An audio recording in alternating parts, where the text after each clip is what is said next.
মৰিগাঁৱত সংঘটিত হৈ যোৱা ঘটনাৰ ক্ষেত্ৰত যুৱতীগৰাকীৰ স্পষ্টীকৰণ। যুৱতীগৰাকীয়ে কেইজনমানৰ বিৰুদ্ধে অভিযোগ আনিবলৈ গৈ সমগ্ৰ গাঁওখনক আৰু এটা সম্প্ৰদায়ৰ মানুহক ধৰি কথা কোৱাটো তেওঁৰ বাবে এটা ভুল আছিল বুলি অনুতপ্ত হৈ আজি ৰাজ টিভিৰ আগত গাঁওখনৰ মানুহক আৰু হিয়া সম্প্ৰদায়ৰ মানুহখিনিক ক্ষমা বিচাৰে। শুনক ছোৱালীজনীয়ে কি কয় তেওঁৰ নিজ মুখেৰে।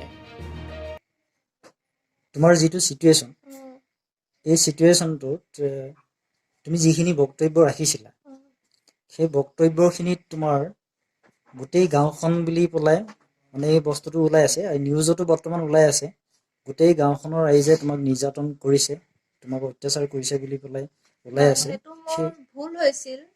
একচুৱেলি সেইখিনি সময়ত মই বহুত দুখত আছিলো। মই গোটেই গাঁওখন বা এটা সম্প্ৰদায়ৰ কথা মই কৈছিলো, সেইটো মোৰ চবতকৈ ডাঙৰ ভুল হৈছিল। সেইটো কাৰণে মই ক্ষমা খুজিছো, কাৰণ মই এখন গাঁও আৰু এখন সম্প্ৰদায়ৰ মানুহক ধৰিব নালাগিছিল।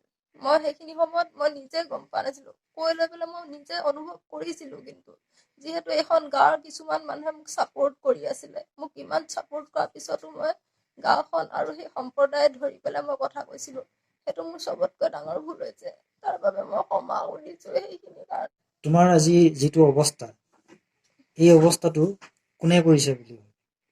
এই অৱস্থাটোতো মোৰ ভাইটিৰ লগতে যিখিনি মই নাম মই কৈছিলো সিহঁত জড়িত হৈ আছে। আজি কেইজনমান ব্যক্তিৰ কাৰণে গোটেই গাঁওখন দুখী হ'ব নোৱাৰে। যিকেইজনে কৰিছে সেইকেইজনে উচিত শাস্তি পাব লাগে। তাৰ বাবে গোটেই গাঁওখন দায়ী নহয়। মই আকৌ ক্ষমা খুজিছো, গোটেই গাঁওখনো দায়ী নহয়, সম্প্ৰদায়ৰ মানুহখিনিও দায়ী নহয়। মই যদিও কৈছিলো মোৰ ভুল হৈছিল, সেইখিনি সময়ত মই বহুত দুখত আছিলো, সেইটো কাৰণে মই ক্ষমা খুজিছো।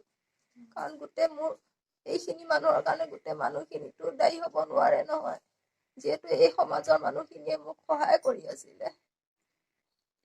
এই গাঁৱৰ মানুহখিনিৰ ভিতৰত কোনোবাই খবৰ লৈছে নে নাই তোমাক?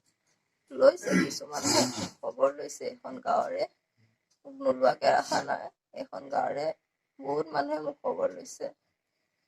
তুমি যিখন FIR দিছা, এই FIR খনৰ ওপৰত পুলিচে কেনেকুৱা ধৰণে তদন্ত কৰিছে বুলি ভাবা তুমি? সেইটোতো মই গম নাপাওঁ, কিন্তু পুলিচ ইয়াত বাৰে বাৰে আহিছে, এতিয়া তদন্ত কৰি আছে। পুলিচেও ছাপোৰ্ট কৰিছে মোক, নকৰা নহয়। সিহঁতেও সিহঁতৰ কামখিনি সিহঁতে নিজে কৰি আছে। এতিয়া যিখিনি মই বুজিছো, ইয়াত এইখিনি বস্তুখিনি যিখিনি বেয়া কৰ্ম হৈ আছিলে এইখিনি বন্ধ হৈয়ে যাব।